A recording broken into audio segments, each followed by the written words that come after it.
Hi hello good morning అండి. ఆదాబ్ న్యూస్కు స్వాగతం. ఆదాబ్ న్యూస్ మార్నింగ్ న్యూస్కు మీరందరికీ వెల్కమ్ చెప్తూ ముందుగా మా ఈ వీడియోను లైక్ చేయండి, షేర్ చేయండి, మా యూట్యూబ్ ఛానల్ను సబ్స్క్రైబ్ చేయండి. ఇక మార్నింగ్ న్యూస్కు వెళ్ళే ముందు ఈరోజు ఆదాబ్ పేపరు ఆజ్ కీ బాత్ ఒకసారి చూద్దాం.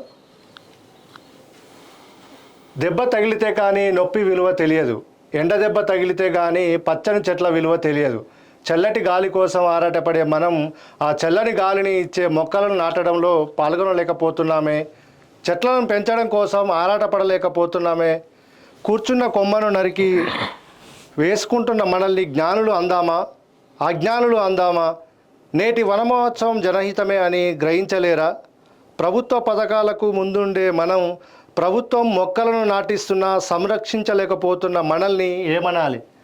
సో ఈరోజు ఆజ్ కీ బాత్లో మనము మొక్కల పెంపకం గురించి ఈరోజు ఆజ్ కీ బాత్లో ప్రచురించడం జరిగింది. సో ఇది ఇప్పటికైనా చాలామంది మొక్కల్ని నరికివేస్తున్నారు తప్ప మొక్కల్ని పెంచడానికి ఎవరు కూడా ముందుకు రావడం లేదు. నిజంగా, ఎందుకంటే ప్రకృతి సమతుల్యం విపరీతంగా దెబ్బతినేసింది ఇవాళ రేపు చూసుకుంటే. ఎందుకంటే మొక్కలు పెంచడం వల్ల ఎండలే కాదు, వర్షాలప్పుడు కూడా మొక్కలు పెంచడం అవసరం. మనం రీసెంట్గా వాయనాడులో సంఘటన చూసుకుంటే అక్కడ చెట్లు లేకే కొండ చర్యలు విరిగిపడి అలాంటి సంఘటన అయితే మనం చూసాము. సో ఇది వాళ్ళ ఆజ్ కీ బాత్. అందరూ వీలైతే మొక్కల్ని పెంచే కార్యక్రమం చేపట్టండి. ప్రతి ఇంట్లో ఒక చిన్న మొక్కైనా పెంచే ప్రయత్నం చేయండి. ప్రతి వ్యక్తి జీవితంలో కనీసం సంవత్సరానికి ఒక 10 మొక్కలు నాటే ప్రయత్నం చేస్తారని కోరుకుంటూ అందరికీ వ్యూవర్స్ అందరికీ వెల్కమ్. మా ఛానల్ చూస్తున్న అందరికీ గుడ్ మార్నింగ్. మా ఛానల్ సబ్స్క్రైబ్ చేయండి, లైక్ చేయండి, నలుగురికి షేర్ చేయండి. అంతేకాదు మీ నుంచి ఏమన్నా మాకు సమాచారం చెప్పాలన్నా, ఏమన్నా విలువైన సమాచారం అందించాలన్నా కామెంట్ రూపంలో మెన్షన్ చేయండి. ఖచ్చితంగా మీ కామెంట్కి మేము సమాధానం ఇస్తాము. సో ఆదాబ్ హైదరాబాద్, ముందుగా మనం మార్నింగ్ న్యూస్లో భాగంగా ఆదాబ్ హైదరాబాద్ హెడ్లైన్స్ చూస్తే, ఆదాబ్ హైదరాబాద్లో ఇవాళ వచ్చిన ప్రధాన వార్త రుణమాఫీపై రణం. రుణమాఫీపై ప్రభుత్వం దోబూచులాట. 22న ధర్నాలకు బీఆర్ఎస్ పార్టీ పిలుపు. మండల నియోజకవర్గ కేంద్రాల్లో ఆందోళనను బీఆర్ఎస్ వర్కింగ్ ప్రెసిడెంట్ కేసీఆర్. అయితే ఇక్కడ మనం ఈ రుణమాఫీ గురించి మాట్లాడుకుంటే కనుక వీళ్ళు బీఆర్ఎస్ వాళ్ళు దీనిపైన రాజకీయం పెద్ద ఎత్తున చేస్తున్నారు. దీనిపైన నిరసనలు కానీ వ్యతిరేక కార్యక్రమాలు కానీ గట్టిగానే చేస్తున్నారు. అయితే మనం గ్రౌండ్ రియాలిటీలో ఆదాబ్ హైదరాబాద్ కానీ ఆదాబ్ న్యూస్ కానీ దీని గురించి అసలు రుణమాఫీ ఎంతవరకు జరిగింది, రుణమాఫీ పరిస్థితులు ఏంటి, ఎంతమందికి అందింది, ప్రభుత్వం చెప్పిన లెక్కలు ఏంటి, లేకపోతే గ్రౌండ్ రియాలిటీలో ఉన్నది ఏంటి అని చెప్పి మన ఆదాబ్ హైదరాబాద్ తెలుసుకునే ప్రయత్నం చేశాము. దీంట్లో భాగంగా మనకు తెలిసింది ఏంటంటే అసలు రుణమాఫీ ఒక ఫెయిల్యూర్ ప్రాజెక్టుగా చెప్పుకోవచ్చు. 100%. ఎందుకంటే కాంగ్రెస్ ప్రభుత్వం చెప్పినట్లు వాళ్ళు 30,000 కోట్ల 17,000 కోట్ల ఇదంతా కూడా చెప్పాలంటే ఒక పచ్చి అబద్ధంగానే చెప్పాలి. ఏ ఒక్క ఊర్లో కూడా ఇది కనీసం 50% కూడా అమలు పరిస్థితి ఉంది మనకి. ఎందుకంటే ఏ ఊర్లో చూసుకున్నా, ఏ ప్రాంతంలో చూసుకున్నా, ఎక్కడ చూసుకున్నా 10% ప్రతి ఊరిలో, ప్రతి గ్రామంలో, లేదా ప్రతి మండలంలో, ప్రతి జిల్లాలో ఎట్లా తీసుకున్నా 10% మంది మించి రుణమాఫీ జరిగిన పరిస్థితులు. విచిత్రం ఏంటంటే అసలు కనీసం కొన్ని గ్రామాల్లో ఒక్కరికి మాత్రమే రుణమాఫీ అయిందని చెప్పేసి మనకు తెలుస్తుంది. అయితే సోషల్ మీడియాలో ఒక వార్త మాత్రం తెగ వైరల్ అవుతుంది. చాలామంది ఎమ్మెల్యేలకి, మంత్రులకు, స్పీకర్ లాంటి వాళ్ళకు కూడా రుణమాఫీ జరిగింది, వాళ్ళకి లక్షల రుణమాఫీ జరిగింది అని చెప్పి కనపడుతున్నాయి. మరి సామాన్యులకు, రైతులకు, లేకపోతే పేదవాళ్లకు ఉండే టెక్నికల్ మిస్టేక్స్ కానీ, ఆధార్లో ఎర్రర్స్ కానీ, రకరకాలు ఇవన్నీ కూడా మరి ఎమ్మెల్యేలకు ఇలాంటి వాళ్ళకి లేని పరిస్థితి మనకు కనపడుతుంది. కానీ ఏది ఏమైనా రుణమాఫీ మాత్రం జరగలేదు. 100% ప్రభుత్వం చెప్పిన దాంట్లో, ప్రభుత్వం చెప్పిన లెక్కల్లో కనీసం 100%లో ఒక 10% కూడా రుణమాఫీ అయితే జరగలేదు. 100% జరగలేదు. దీనిపైన మన నిన్న కూడా ప్రభుత్వ పెద్దలు కొంతమంది దీనిపైన మాట్లాడుతూ కొంత టెక్నికల్ మిస్టేక్స్, కొంత ఎర్రర్స్ జరిగిన మాట వాస్తవమే, దీన్ని మేము పరిష్కరించే దిశగా ప్రయత్నాలు చేస్తున్నాము అన్నారు. గవర్నమెంట్ వచ్చి, తెలంగాణ గవర్నమెంట్ వచ్చి మనకి దాదాపుగా 8 నెలలు 9 నెలలు, ఇది 9 నెలలు నడుస్తుంది. 9 నెలల అంటే మీకు రుణమాఫీ చేస్తారని మీకు 9 నెలల క్రితం తెలీదా? తెలుసు కదా. వాళ్ళు మరి ఇచ్చిన 6 గ్యారంటీ 6 గ్యారంటీల్లో మొదటి గ్యారంటీ మీ రుణమాఫీయే కదా. మీకు 9 నెలల్లో తెలుసు రుణమాఫీ చేస్తారా చేయరా అని. మరి ఈ 9 నెలల్లో ముందుగానే ఎందుకు మీరు చూసుకోలేదు? టెక్నికల్ ఎర్రర్స్ ఉన్నాయా, లేకపోతే ఏమేంటి అసలు దానికి ఇదేంటి మన సూచనలు ఏంటి, లేకపోతే ఏమేం చేయాలి, ఎందులో మార్చాలి, అర్హులు ఎవరు అనర్హులు ఎవరు, ఇలాంటి వాటిల్లో ముందుగానే ఎందుకు ప్రభుత్వం చర్యలు తీసుకోలేదు? 9 నెలల తర్వాత గుర్తొచ్చిందా మీకు టెక్నికల్ ఎర్రర్స్ కానీ లేకపోతే మిస్టేక్స్ కానీ? ఇవన్నీ మీకు 9 నెలల తర్వాత గుర్తొచ్చిందా? ముందుగానే ఎందుకు చేయలేదని చెప్పి అటు సామాన్యులు కానీ ఇటు పేదవాళ్ళు కానీ రైతులు ముఖ్యంగా బాగా బాధపడుతున్న సంఘటనలు అయితే మనం చూస్తున్నాము. దీని తర్వాత మరో వార్త చూస్తే మనం అధికారం పోయినా బలుపు తగ్గలే, కేసీఆర్ కోసం రాజీ విగ్రహం తీసేస్తారా, తాగుబోతుల విగ్రహం పెడతారా, త్యాగధనులదా కేటీఆర్ వ్యాఖ్యలపై ముఖ్యమంత్రి రేవంత్ ఫైర్. డిసెంబర్ 9న తెలంగాణ తల్లి విగ్రహం పెడతాం, అనవసర ఆరోపణలు చేస్తే సమాజం బహిష్కరిస్తుంది. సచివాలయంలో రాజీవ్ విగ్రహం ఏర్పాటుపై దుమారం, తీవ్రంగా తప్పుపట్టిన బీఆర్ఎస్ వర్కింగ్ ప్రెసిడెంట్ కేటీఆర్. పెట్టి తీరుతాం, టచ్ చేస్తే అంతేనంటూ సీఎం రేవంత్. రాజీవ్ జయంతి వేడుకల్లో బీఆర్ఎస్పై ఘాటు విమర్శలు. టీఆర్ఎస్కు అధికారం పోయినా బలుపు తగ్గలేదు, బలుపును తగ్గించే బాధ్యత కాంగ్రెస్ కార్యకర్తలు తీసుకుంటారు. వాళ్ళ అయ్య విగ్రహం పెట్టుకోవాలని కేటీఆర్ అనుకుంటున్నాడు. వాళ్ళ అయ్య పోయేదెప్పుడు, విగ్రహం పెట్టేదెప్పుడు? ఉద్యమం ముసుగులో తెలంగాణ రాష్ట్రాన్ని దోచుకున్నారు. తాగుబోతు సన్నాసి విగ్రహం సెక్రటేరియట్ ముందు పెడతారా, తెలంగాణను దోచుకున్న దొంగ విగ్రహం పెట్టాలా అని రేవంత్ రెడ్డి ప్రశ్నించారు. పొద్దున లేస్తే తాగేవాడి విగ్రహాన్ని సెక్రటేరియట్ ముందు పెడతారా? నీ అయ్యే విగ్రహం కోసం రాజీవ్ విగ్రహాన్ని తొలగించాలని అంటావా? అధికారంలోకి వస్తే అని మాట్లాడుతున్నాడు. మీకు అధికారం ఇక కలనే, మీరు చింతమడకకే పరిమితం. నిజంగా ఒక ముఖ్యమంత్రి స్థాయిలో ఉన్న వ్యక్తి ఇలాంటి పదజాలాలు, బలుపు, తాగుబోతులు, సన్నాసి, ఇలాంటి పదాలు ఒక ముఖ్యమంత్రి స్థాయిలో ఉన్న వ్యక్తి, అది కూడా నిన్న ఈ సభ జరిగిన చోట ఎంతోమంది స్టూడెంట్స్, చిన్న చిన్న పిల్లలు వాళ్ళు ఉన్నారు. వాళ్ళు స్టూడెంట్స్ దగ్గర జరిగింది. చిన్న చిన్న పిల్లలు చాలామంది ఉన్నారు. వాళ్ళ దగ్గర ఏమయ్యా ముఖ్యమంత్రి నువ్వు మాట్లాడే మాటలు ఇవే? తాగుబోతు సన్నాసి, బలిసిందా, ఆయన ఎప్పుడు చేస్తానో ఎదురు చూస్తున్నాడు, లేకపోతే ఈ బూతులు, ఇలాంటి పదజాలం ఇదే నువ్వు తెలంగాణ సమాజానికి నేర్పించాలనుకుంటుంది? నువ్వు ముఖ్యమంత్రివి, నువ్వు ప్రతిపక్ష నేతవో, ఒక ఎమ్మెల్యేవో, ఒక అధికారివో కాదు, నువ్వు ముఖ్యమంత్రివి. నువ్వు ముఖ్యమంత్రి స్థాయిలో ఉండి నువ్వు చిన్నపిల్లల దగ్గర ఏం మాటలవి? బలుపు, సన్నాసి, తాగుబోతు, ఎద్దవ, దద్దమ్మ, ఇలాంటి పదాలు ఆ పిల్లల ముందు వాడేది? కొంచెం అన్నా ఇంగితం ఉండాలి కదా. ఇప్పుడు ఇదే భాష గురించి మాట్లాడే కాంగ్రెస్ లీడర్లు ఇప్పుడు నిన్న ముఖ్యమంత్రి మాట్లాడిన భాష కూడా కరెక్ట్గా లేదు. ఇప్పుడు నిన్న ఈ అంశం మీద సోషల్ మీడియాలో కానీ ప్రధాన టీవీ ఛానళ్ళలో మొత్తం ఇదే హడావుడి నడిచింది. ఏంటంటే ఇప్పుడు రాజీవ్ గాంధీ విగ్రహం పెడితే నీకేంటి అడ్డు, తెలంగాణ తల్లి విగ్రహం 10 ఏళ్ళు నీకు గుర్తులేదా అని చెప్పేసి మాట్లాడిన ముఖ్యమంత్రి మాట్లాడే విధానం బాగుంది. కానీ ఒక మాజీ ముఖ్యమంత్రి అని తెలిసి కూడా ఇష్టం వచ్చినట్టు మాట్లాడము పద్ధతిగా లేదు అసలు. అది వాస్తవంగా ఇప్పుడు కాంగ్రెస్ మేమేదో నీతులు చెప్తాము, మేమేదో ఇందిరమ్మ పాలన తీసుకొస్తామని చెప్పిన వీళ్ళు ఇప్పుడు అధికారంలోకి వచ్చినాక కేసీఆర్కు మీకు తేడా లేకుండా పోయింది కదా. ఇప్పుడు కేసీఆర్ మాట్లాడిన భాష 100% నచ్చలేదు ప్రజలకు, అందుకే ఆయనని గద్దె దింపిర్రు, ఆయనని ఫామ్ హౌస్లో కూర్చోబెట్టిర్రు. ఇప్పుడు మీరు మాట్లాడుతున్న లాంగ్వేజ్ ఏంటి? మీరు మాట్లాడినప్పుడు అంటే ఏమో అంటారు కదా, అత్త ఏదో చేసి ఇప్పుడు కోడలకు చెప్పి అత్త ఏదో చేసినట్టు కనబడుతుంది. ఇప్పుడు మీరు కాంగ్రెస్ని అంటే అధికారంలోకి తీసుకొచ్చిన ప్రజలు ఇప్పుడు విద్యార్థుల ముందల మీరు మాట్లాడే భాష ఏంటి? ఒక ముఖ్యమంత్రి హోదాలో కేసీఆర్ మాట్లాడినప్పుడేమో మీరు విమర్శలు చేసిర్రు, ఇప్పుడు మీరు అదే పాట పాడుతున్నారు కదా. ఖచ్చితంగా ఇప్పుడు అక్కడ చిన్నపిల్లలు చాలామంది ఉన్నారు. ఇలాంటి పరిస్థితుల్లో ఇలాంటి మాటలు మాట్లాడతాం, మీరు ఇలా చేయటం ఎంతవరకు కరెక్ట్? అసలు దీని గురించి మనం ప్రజలను అడుగుదాము. రాజీవ్ విగ్రహం గురించి రేవంత్ వ్యాఖ్యల్ని మీరు సమర్థిస్తారా? దయచేసి మిత్రులారా, పోలింగ్లో పాల్గొనండి. ఈయన ఏమంటాడు, కేటీఆర్ ఏమంటాడు, ఖచ్చితంగా రాజీవ్ విగ్రహం తొలగించి మేము మేము వచ్చే 4 ఏళ్లలో మేమే అధికారంలోకి వస్తాము, రాజీవ్ విగ్రహం తీసేస్తామని అంటాడు. ఇది విగ్రహాలు పెడతాం ఎందుకు, ఇది తీసేస్తాం పెట్టడం ఎందుకు, ఏంది, తీసేయడం తీసేయడం ఎందుకు? ఏంది? అసలు ఒక విగ్రహం పెట్టాలంటే ఎంత ఖర్చు, ఎన్ని కోట్ల ఖర్చు, దానికి ఇంత హడావిడి ఇవన్నీ చేస్తారు. చేసిన తర్వాత మళ్ళీ ఒకళ్ళు వచ్చి తీసేస్తా. అసలు ఇంతవరకు మన తెలుగు రాష్ట్రాల్లో ఎప్పుడు కూడా ఒక విగ్రహం తీసేసింది కానీ కూల్ చేసింది కానీ విగ్రహం పడేసింది కానీ అధికారికంగా, అది కూడా అధికార హోదాలో ఉండి చేసింది అయితే మనం ఇంతవరకు ఎక్కడ చూడలేదు. కానీ మొదటిసారి విగ్రహం పడేస్తాము, విగ్రహం కూల్ చేస్తాము అనే పదాలు మనం మొదటిసారి వింటున్నాము. నిజంగా ఇది ఈ ప్రభుత్వంలో ఈ సిచ్యువేషన్లో తెలంగాణ ఏం కోరుకుంటుంది, ఇక్కడ ఏం పెడుతున్నారు? మేము ఒక పోల్ పెట్టాము.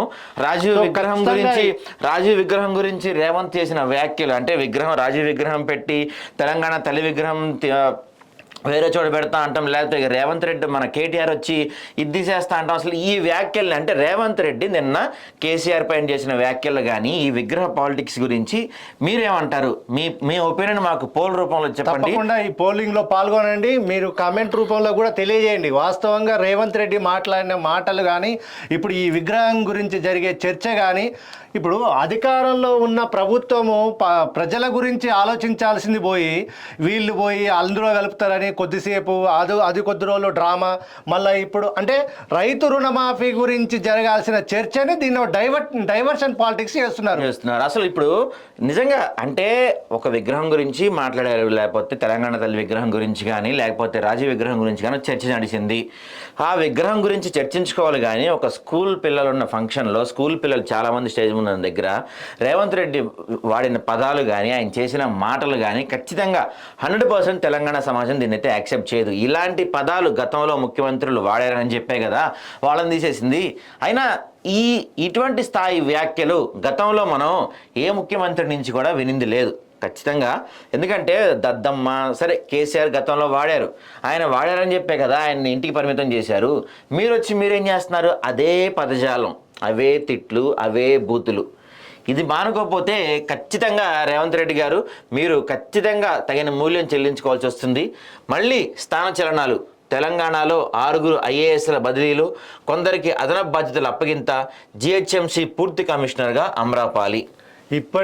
ఇప్పుడు ఒక్కసారి ఈ స్థానచలనాలు అంటే గుర్తొచ్చింది. ఇప్పటికీ తెలంగాణ రాష్ట్రం ఇప్పుడు కాంగ్రెస్ ఏర్పడి 8 నెలలు అవుతుంది. 8 నెలల్లో IAS IPS అధికారులను ఎన్నిసార్లు మార్చారు? అవును, అంటే వాళ్ళ ఒక్క దగ్గర స్టేబుల్గా ఉంటేనే కదా అక్కడ పాలన మీద పట్టొచ్చేది. జిల్లా కలెక్టర్లు కావచ్చు, వివిధ శాఖల అధికారులు కావచ్చు, మీరు కొత్త పాలన చేయాలనుకుంటున్నారు. పాత BRS భ్రష్టు పట్టించిన తెలంగాణ రాష్ట్రాన్ని అధికారం అంటే మంచి పాలన అందించాలి. సో అసలు ఎందుకు మారుస్తున్నారు ఇంత తొందరగా? ఒక అధికారి ఒక ప్లేస్కి వెళ్ళి సెట్ అవ్వాలన్నా, లేకపోతే అక్కడ దాని మీద అవగాహన తెచ్చుకోవాలన్నా, పట్టు సాధించాలన్నా కనీసం టైం పడుతుంది. మీరు నెలకోసారి మార్చేసుకుంటూ వెళ్ళిపోతే అసలు ఆ శాఖలో ఏం జరుగుతుందో, ఎవరెవరు ఉన్నారో, ఎవరెవరు ఏం పని చేస్తున్నారో తెలుసుకునే లోపల మళ్ళీ మీరు వాళ్ళు ట్రాన్స్ఫర్ చేస్తున్నారు. గతంలో 10 జిల్లాలు ఉన్నప్పుడు ఏ కలెక్టర్ ఎక్కడ ఉన్నాడు అని అంటే నోటెడ్ గా చెప్పేవాళ్ళు. నల్గొండ కలెక్టర్ అంటే ఎవరు, రంగారెడ్డి కలెక్టర్ అంటే ఎవరు. సో ఇప్పుడు 33 జిల్లాలు ఉన్నా కానీ అసలు ఇప్పుడు ఏ శాఖకు ఎవరు IAS ఉన్నారు, అక్కడ అధికారి ఎవరు అని చెప్పి గుర్తుండలేకుండా పోతుంది. ఈ పరిస్థితుల్లో ఇలా మార్చుకుంటూ వెళ్తే మరి ఏంటో చూడాలి. అయితే నిన్న మనం ప్రధానంగా వార్త చూస్తే బారిష్ బీభత్సం. హైదరాబాద్లో వేకుజాము నుంచి దంచికొట్టిన వాన, రోడ్లన్నీ జలమయం, ప్రజలు ఇక్కట్లు. స్కూళ్లకు సెలవు ప్రకటించిన అధికారులు. పార్సీగుట్టలో వరదకు వ్యక్తి గల్లంతు. బయటికి రావద్దే నగరవాసులకు హెచ్చరిక. మరో 5 రోజుల పాటు తెలంగాణలో వర్షాలు. నిజంగా నిన్న నిన్న హైదరాబాద్లో చెప్పాలంటే ఒక వర్ష బీభత్సం, భయానక సృష్టి అని చెప్పచ్చు. ఎందుకంటే కృష్ణానగర్, యూసఫ్గూడ ప్రాంతాల్లో నిన్న సోషల్ మీడియాలో విపరీతంగా సర్క్యులేట్ అయిన వీడియోస్ మనం చూసాము. ఏకంగా బళ్ళు కొట్టుకుపోయినాయి, ఈ కార్లు కొట్టుకుపోయినాయి. ఒక దగ్గర అయితే స్కూటీ మీద ఒక అబ్బాయి వెళ్తూ ఆ వరద బీభత్సాన్ని కొట్టుకుంటూ వచ్చేసాడు అతను. నిన్న కృష్ణనగర్లో ఒక విజువల్ చూస్తే ఒక వాయనాడులో వరదకి ఏమాత్రం తక్కువ కాని స్థాయిలో వరద నిన్న వచ్చిందని చెప్పొచ్చు. చిన్న వర్షానికి పడవల మాదిరిగా కారు కూడా కొట్టుకొని. చిన్నప్పుడు మనం వర్షం పడితే కాగితం పడవలు చేసేవాళ్ళం. ఇప్పుడు వర్షం పడితే నిజం కార్లే వెళ్తున్న పరిస్థితి మనకు కనపడుతుంది. కనబడుతుంది నిజంగా. అయితే సరే, హైదరాబాద్ ను డల్లాస్ చేస్తా అన్న ఇప్పుడు సినిమాల శ్రీకాంత్ ఆపరేషన్ దుర్యోధన, ఆపరేషన్ హైదరాబాద్ సముద్రాన్ని తెచ్చినట్టే ఉంది ఇప్పుడు చూస్తుంటే. అట్లే ఉంది. గత పాలకులు చేసిరా మీరు చేసిరా కానీ మొత్తానికి ఇప్పుడు నిన్న ఒక అతను చనిపోయాడు. పొద్దుగాల 4 గంటలకు 5 గంటలకు ఒక వాష్రూమ్ కానీ బయటికి అంటే యూరిన్ చేద్దామని బయటికి వెళ్ళిన వ్యక్తి నీళ్ళలో కొట్టుకుపోయి ఎక్కడో శవమై తేలిన పరిస్థితి. అంటే ఇలాంటివి ఎంత మంది మరణాలు కోరుకుంటున్నారు మీరు? మనం ఒక 3-4 డేస్ డిస్కస్ చేసాం ఏమని, హైదరాబాద్ లో వర్షం పడినప్పుడు ఒకళ్ళు చనిపోతారు, చనిపోయినప్పుడు వెంటనే హడావిడిగా అన్ని చర్యలు తీసుకుంటారు, మళ్ళీ ఒక నెల తర్వాత మళ్ళీ మామూలే, మళ్ళీ వర్షాలు పడినప్పుడు మళ్ళీ ఒక వ్యక్తి చనిపోతారని మనం నిన్న డిస్కస్ చేసుకున్నాం. అదే పరిస్థితి మనకు కనపడుతుంది. వర్షం పడిందంటే, చినుకు పడిందంటే చిత్తడైపోతుంది హైదరాబాద్ పరిస్థితి చూస్తే. నిజంగా నిన్న అందులోనూ కరెక్ట్గా వర్షం మార్నింగ్ 5 నుంచి 10 వరకు, తర్వాత కాస్త గ్యాప్ ఇచ్చింది, మళ్ళీ 6 నుంచి 8 వరకు. అంటే వర్షం కూడా ఆఫీస్ టైమింగ్స్ ఫాలో అవుతుంది చెప్పాలంటే. ఎందుకంటే మనకి ఇప్పుడు గచ్చిబౌలి నుంచి, హైటెక్ సిటీ నుంచి ఆఫీసులకు వెళ్ళే వాళ్ళకి వచ్చేవాళ్ళు కానీ నిజంగా నిన్నైతే నరకం చూశారనే చెప్పొచ్చు. కొన్ని కిలోమీటర్ల మేర ట్రాఫిక్ జాము, రోడ్లపైన నీళ్లు, బురద, అస్తవ్యస్తమైన పరిస్థితులు చూసాం. నగరంలో చాలా చోట్ల కరెంటు లేని పరిస్థితులు కూడా మనం చూసాము.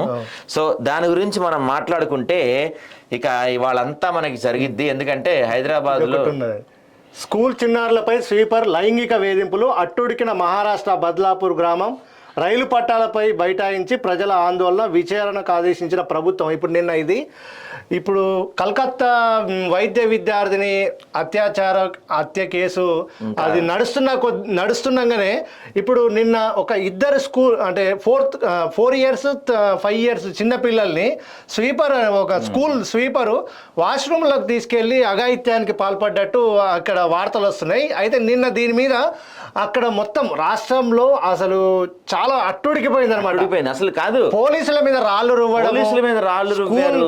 ఇంత చేశారు కదా, ఇంత చేసిన నిన్న సాయంత్రం ఇంకో చోట మళ్ళీ ఇంకో సంఘటన వచ్చింది. కోల్కతాలో, మహారాష్ట్రలో వచ్చింది, హైదరాబాద్ లో వార్తలు విన్నాం, గుంటూరులో ఒక చోట వార్తలు వచ్చినాయి. నిజంగా దీని గురించి ఎంత చర్చించినా, రోజు మాట్లాడినా, రోజు గంటల తరబడి మనం మాట్లాడినా దీనికైతే ఒక సొల్యూషన్ రావట్లేదు. ఇప్పుడు వాడు స్వీపరు అఘాయిత్యం చేయాలని ప్రయత్నించాడంటే వాడికి ఎంత ధైర్యం ఉంటే చేస్తాడు, వాడికి ఎంత బలిస్తే చేస్తాడు.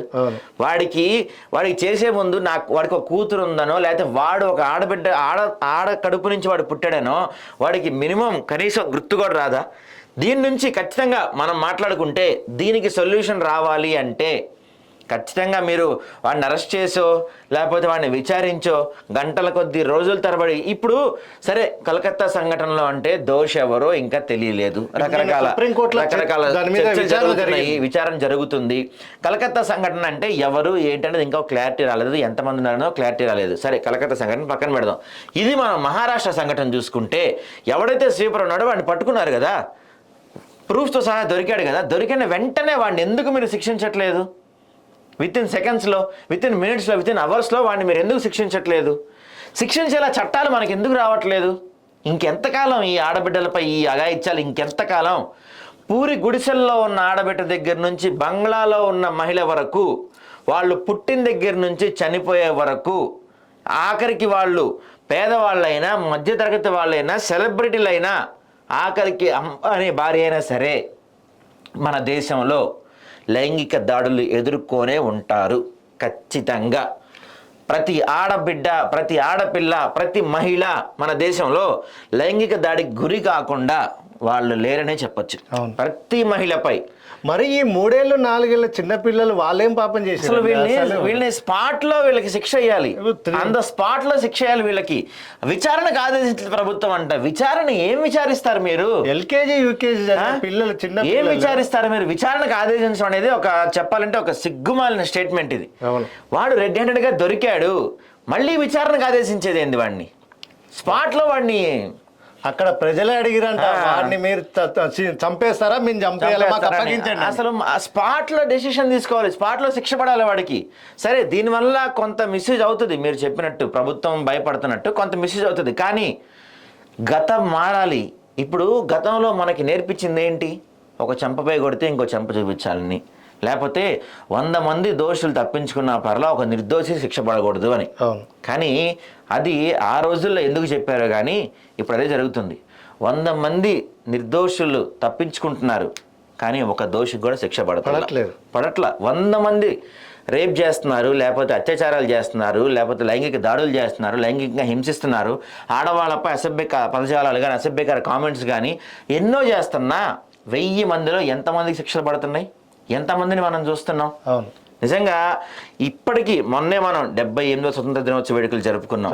ఇంతకాలం ఇంత జరిగిన తర్వాత కూడా మిగతా చట్టాల గురించి, మిగతా సెక్షన్ల గురించి, మిగతా వాటి గురించి మేము మాట్లాడదలుచుకోలేదు. కానీ మహిళలపై జరుగుతున్న అత్యాచారాలకు కానీ అఘాయిత్యాలకు కానీ ఖచ్చితంగా చట్టాలు మారాలి, కఠిన చట్టాలు మారాలి. ప్రభుత్వంపై ప్రజలే ఒత్తిడి తీసుకురావాలి. ఇప్పుడు ప్రభుత్వం కొన్ని పథకాలు కానీ, వాళ్ళు కొన్ని స్కీమ్స్ కానీ, వాళ్ళు కొన్ని బలవంతంగా మన మీద రుద్దేస్తారు. సపోజ్ నోట్ల రద్దు కానీ, లేకపోతే ఇంకేదైనా మీరు చేయాల్సిందే అని మనకు చెప్తారు. అలా మనం ప్రభుత్వానికి ఎందుకు చెప్పలేకపోతున్నాం? ఇది చేయాల్సిందే, మీరు ఖచ్చితంగా ఇది చేయాల్సిందే. ఇప్పుడు వాళ్ళు బలవంతంగా మన మీద తెచ్చి కొన్ని రుద్దుతారు. మనం మాట్లాడుకున్నట్టు నోట్ల రద్దు కానీ, లేకపోతే రైల్లో బోగిలు తీసేయటం కానీ, ఇంకేదైనా మనకి ఇష్టం ఉన్నా లేకపోయినా, మనకి నచ్చకపోయినా ప్రభుత్వాలు మన పైన బలవంతంగా కొన్ని రుద్దుతున్నప్పుడు మనమందరూ కోరుకునేది ప్రభుత్వాలు ఎందుకు చేయట్లేదు నిలదీయాలి. సో మనమందరం ఏం చేయాలంటే, ప్రభుత్వం ఈ ఆడపిల్లలపై జరుగుతున్న అక్రమాలు ఖచ్చితంగా ఈ చట్టాలు మారేలాగా మనం ప్రభుత్వమై ఒత్తిడి తీసుకురావాలి. ఇక చేయక తప్పదు, చేయకపోతే ప్రజలు ఏం చేస్తారో, ఈ వెంటనే అత్యాచారాలకు కానీ, ఆడపిల్లలపై జరుగుతున్న అఘాయిత్యాలకు కానీ వెంటనే శిక్ష పడేలా చట్టాలు మనం మార్చకపోతే ప్రజలు ఏం చేస్తారో అనే భయపడే పరిస్థితికి మనం తీసుకురావాలి. ఖచ్చితంగా ఇది ప్రతి ఒక్కళ్ళు చేయాల్సిన పని. మీరు ఏ విధంగా చేస్తారా, సోషల్ మీడియాలో చేస్తారా, రోడ్లపైకి వచ్చి నిరసన చేస్తారా, ఏ విధంగా అన్నా చేయండి, కానీ ఖచ్చితంగా ప్రభుత్వాలు భయపడాలి. ప్రజలు మనమే దాడి చేసేట్టున్నారు, దీనికి మనం ఏదో చట్టం రూపొందించకపోతే, దీనికి మనం ఏదో ఒకటి చేయకపోతే ప్రజలు మనపైన దాడి చేసేట్టున్నారని ప్రతి ఒక్కళ్ళు, మహిళలు, పురుషులు, ప్రతి ఒక్కళ్ళు దీనిపై ప్రభుత్వంపై ఒత్తిడి తేవాలి. ప్రభుత్వాన్ని భయపడే పరిస్థితి తీసుకురావాలి. ఖచ్చితంగా ఇది మారాలి. ఇప్పుడు ఈ కంటిన్యూషన్ ఏంటంటే, ఈ సుప్రీంకోర్టులో నివేదిక ఇవ్వండి, కోల్కతా అత్యాచార ఘటనపై సుప్రీం విచారణ, పని ప్రదేశాల్లో భద్రతపై సిజేఐ ఆందోళనకారులపై బలప్రయోగం సరికాదు, విచారణ స్టేటస్ రిపోర్ట్ ఇవ్వాలని ఆదేశం. నేను ఇదే కోల్కతా అంశం మీద సుప్రీంకోర్టులో ఏం విచారణ జరిగింది. అయితే సుమోటోగా స్వీకరించిన సుప్రీము నిన్న ఈ కేసు విచారణలో భాగంగా కీలక వ్యాఖ్యలు చేసింది. అసలు ఏం జరిగింది అక్కడ? అత్యాచారం చేసి అంటే 8 డ్యూటీ చేసి అలసిపోయి రెస్ట్ తీసుకుందామని వెళ్ళిన ఈ డాక్టర్ మీద కొంతమంది చేసిన అఘాయిత్యము ఎలా చేశారంటే, ఆమె అవయవాలు అంటే గాయపరచడంతో పాటు ఆమె బాడీలో కొన్ని ఘటనలు అంటే చాలా ప్రమాదం జరిగిందని చెప్పి, అయినా కానీ అంటే ఆమె మీద వస్త్రాలు సరిగ్గా లేని సమయంలో చాలా అనుమానాలు వ్యక్తం చేసింది. ఏంటంటే ఇప్పుడు అక్కడ సంఘటన జరిగిన తర్వాత పేరెంట్స్ హాస్పిటల్కి వచ్చారు. గంటల పాటు 3 గంటల పాటు వీళ్ళని బయట ఎందుకు వెయిట్ చేయించారు అనేది ఒక క్వశ్చన్. తర్వాత సంఘటన జరిగిన వెంటనే హడావిడిగా పోస్ట్ మార్టం చేశారు. పోస్ట్ మార్టం చేసిన బాడీని హడావిడిగా ఎందుకు క్రిమేషన్ చేసేసారు? రాత్రి 11:45 అది కేసు ఎఫ్ఐఆర్ చేశారు. అంటే ఎప్పుడు ఎర్లీ మార్నింగ్ 4 o'clock జరిగిన ఈ ఇష్యూకి అసలు దాన్ని ఆత్మహత్యగా వాళ్ళకు పేరెంట్స్ ప్రయత్నం చేశారు. అంటే అప్పటి వరకు కూడా దీన్ని అక్కడ ఏదో విధంగా తొక్కి పెడదామని, ఏదో విధంగా దీన్ని హైడ్ చేద్దాం. గవర్నమెంట్ కూడా అక్కడ ఉన్న సుపీరియర్ ని ట్రాన్స్ఫర్ చేసింది. ఎందుకు అంటే ఏదో దాద్దామని ఖచ్చితంగా ట్రై చేస్తున్నారు. ఇందాక మేము చెప్పినట్టు మనం ప్రభుత్వంపై ఒత్తిడి తేకపోతే, మనం ప్రభుత్వాన్ని ప్రశ్నించకపోతే, ప్రభుత్వానికి ఈ విషయంలో ఖచ్చితంగా ఆడపిల్లలపై జరుగుతున్న అఘాయిత్యాలపై చేయక తప్పని పరిస్థితులు మనం తీసుకురావాలి. అవును, చట్టాలు చేయక తప్పని పరిస్థితి. గవర్నమెంట్ మీద వ్యతిరేకత వస్తుంది అనే భయం ఉండాలి. ఎలాగైతే గతంలో మనం, ఎందుకంటే ఇది ఎందుకు మాట్లాడుతున్నాం అంటే, మేము గతంలో మనం నిర్భయ సంఘటన చూసాం, ఆంధ్రాలో దిశ సంఘటన చూసాం, తెలంగాణలో టోల్గేట్ దగ్గర కొన్ని సంఘటనలు చూసాం. ఇన్ని చూసిన తర్వాత, ఇన్ని జరిగిన తర్వాత ఒక సంఘటన జరిగిన తర్వాత దాని గురించి మనం ఒక వారం రోజులు క్యాండిల్ ర్యాలీలు చేస్తున్నాము, నిరసనలు వ్యక్తం చేస్తున్నాము, మీడియాలో వార్త వేస్తున్నాం. ఇప్పుడు సపోజ్ ఎగ్జాంపుల్గా ఈ కోల్కతా అత్యాచార సంఘటనే తీసుకోండి. మొదటి రోజు అన్ని పేపర్లలో అన్ని ఛానల్లో పెద్ద వార్త వచ్చేది. రెండో రోజు సైజ్ తగ్గిద్ది, మూడో రోజు ఇంకొంచెం తగ్గిద్ది, నాలుగో రోజు తగ్గిద్ది. 10 రోజుల తర్వాత ఆ వార్త కనపడదు, ప్రజలు కూడా మర్చిపోతున్నారు. అంటే మీ ఇంట్లో ఆడబిడ్డకి జరిగితే అలానే మర్చిపోతారా? మీ చెల్లికో లేకపోతే మీ చుట్టాల అమ్మాయికో జరిగితే అలానే మర్చిపోతారా? ఖచ్చితంగా ప్రజలారా, ముఖ్యంగా తెలంగాణ ప్రజలారా, తెలంగాణ అంటేనే ఒక ఉద్యమాల పురిటిగడ్డ. ఉద్యమాలు ఎలా చేయాలో, ఉద్యమాలు అంటే ఏంటో దేశానికి ప్రపంచానికి చాటి చెప్పిన ఘనత మనది. ఇనిషియేషన్ మనమే తీసుకుందాం, తెలంగాణ నుంచే మొదలు పెడదాం. రాష్ట్ర ప్రభుత్వాలు, కేంద్ర ప్రభుత్వాలు దిగొచ్చేలా చేద్దాం. ఖచ్చితంగా చట్టం మార్చక తప్పని పరిస్థితి తీసుకొద్దాము. ఆడపిల్లలపై అఘాయిత్యాలు, అకృత్యాలకి పాల్పడే వాళ్ళకి ఆన్ ద స్పాట్లో 24 గంటలు గడవక ముందే శిక్ష పడేలాగా ప్రభుత్వాలు చట్టాలు తెచ్చేలాగా మనం ఉద్యమాలు చేద్దాం.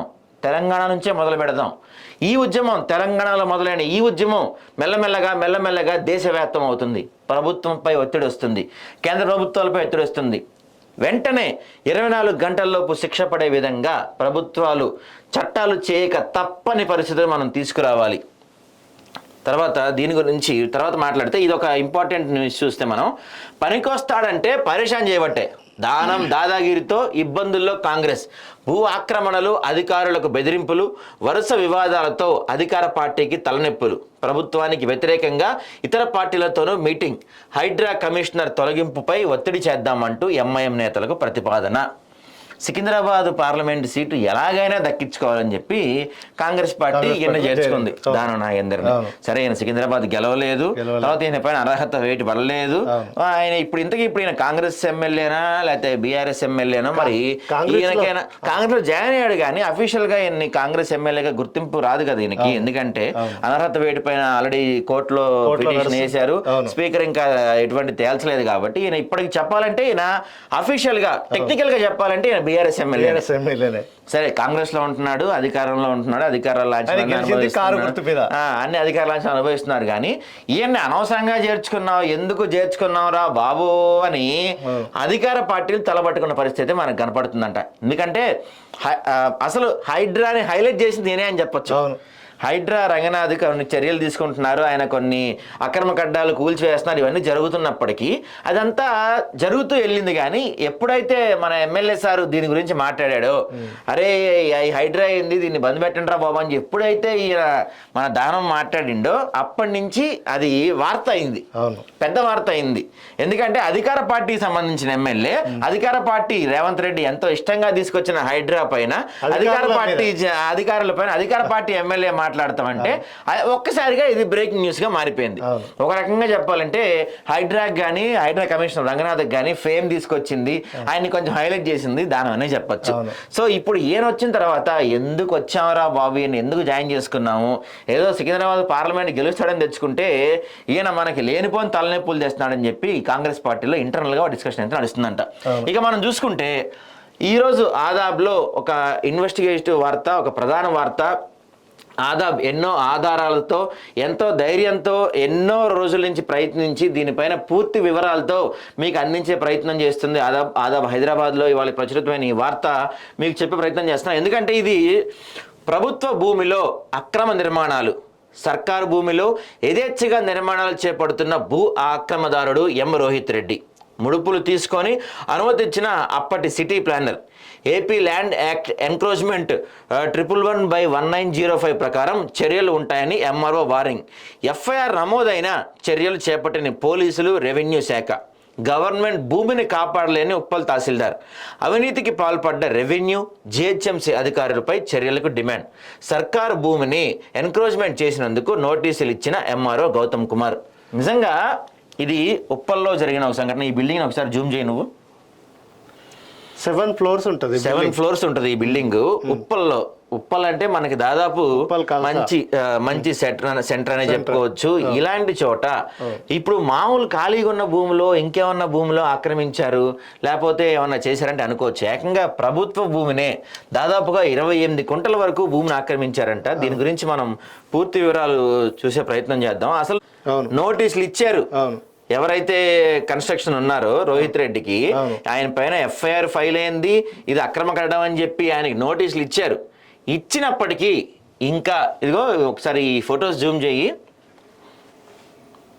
ఈయన మూరుగంటి రోహిత్ రెడ్డి, ఈయన గొబ్బూరు వెంకటేష్ రెడ్డి, ఈయన జూపల్లి రాజశేఖర్. వీళ్ళకి నోటీసులు ఇచ్చారు. నోటీసులు ఇచ్చినప్పటికీ కూడా ఇది జరుగుతూనే ఉంది. యాక్చువల్గా ఇక్కడ మనం చూసుకుంటే ఈ వార్తను మీకు చెప్పే ప్రయత్నం చేస్తాను నేను. హైదరాబాద్లో అక్రమ నిర్మాణాలు విచ్చలుగా జరుగుతున్నాయి. అయినా జిహెచ్ఎంసీ అధికారులు పట్టనట్టు వ్యవహరిస్తున్నారు. పొలిటికల్ సపోర్ట్తో కొందరు రెచ్చిపోతున్నారు. దొంగోడి చేతికి తాళాలు ఇచ్చినట్లు అవినీతి అధికారులకే పెద్ద పోస్టులు రావటం, వాళ్ళు రాజకీయ డబ్బు పలుకుబడి ఉన్న వాళ్ళ వద్ద నుంచి మామూలు తీసుకొని ఇట్టే పనిచేసేయటం మనకి కనబడుతుంది. అయితే ఇక్కడ వార్త చూస్తే మనం తహసీల్దార్ ఆఫీస్ నుంచి సెక్రటేరియట్ వరకు, జోనల్ ఆఫీస్ నుంచి జిహెచ్ఎంసీ హెడ్ ఆఫీస్ వరకు తెలిసి కూడా గవర్నమెంట్ ల్యాండ్లో కొందరు అక్రమ నిర్మాణాలు చేపడుతుంటే వాళ్ళను కనీసం టచ్ కూడా చేయలేని పరిస్థితి మనకు కనపడుతుంది.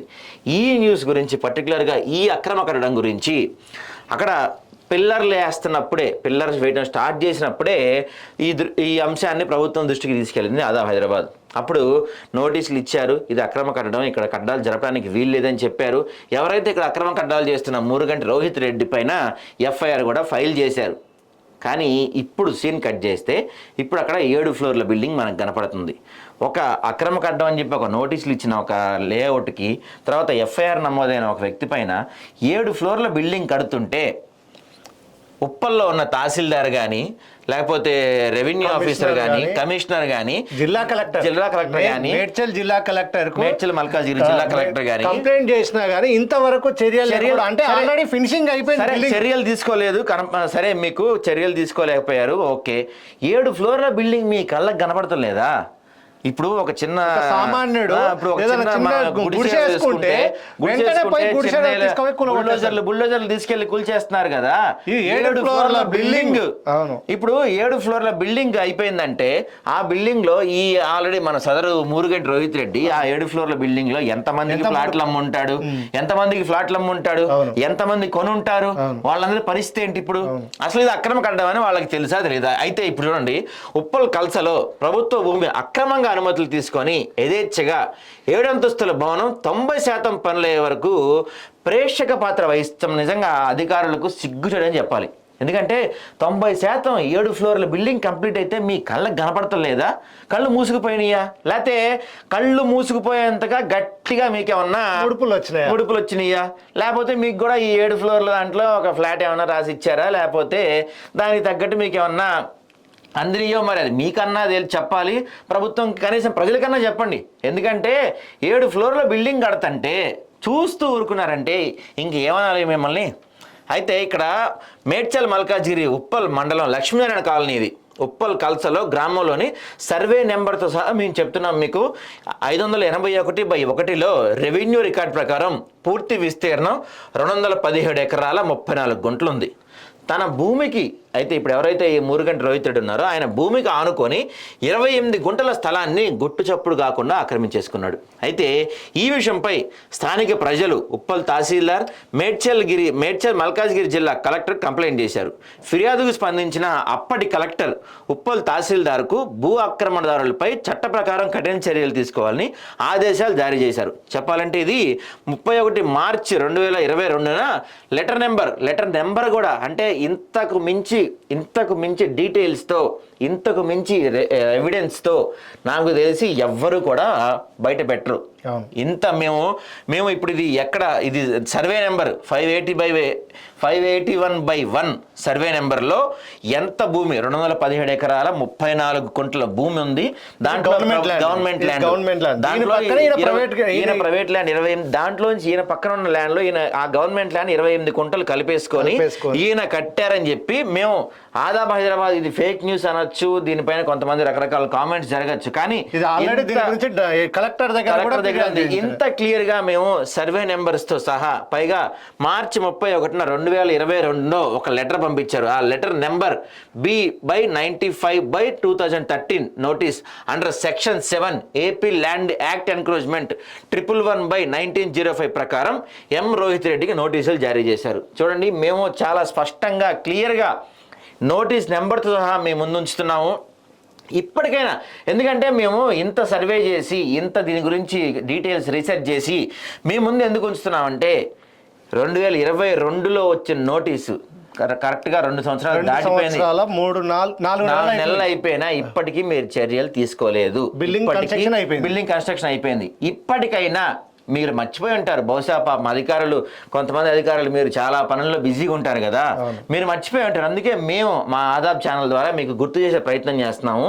మీకు ఆ సర్వే నెంబర్లో ఎన్ని ఎకరాలు ఉంది, ప్రభుత్వ భూమి ఎన్ని ఎకరాలు, రోహిత్ రెడ్డిది ఎన్ని ఎకరాలు, ఆయన ఎంత ఆక్రమించాడు, ప్రభుత్వ భూమిని ఎంత కలిపేసుకున్నాడు, ఆయనకి జారీ చేసిన నోటీసులు ఏంటి, ఆ లెటర్ నెంబర్ ఎంత, ఏ యాక్ట్ ప్రకారం జారీ చేశారు, ఇవన్నీ కూడా మీకు మేము పూర్తి వివరాలతో సహా చెప్తున్నాం. అయితే ఇక్కడ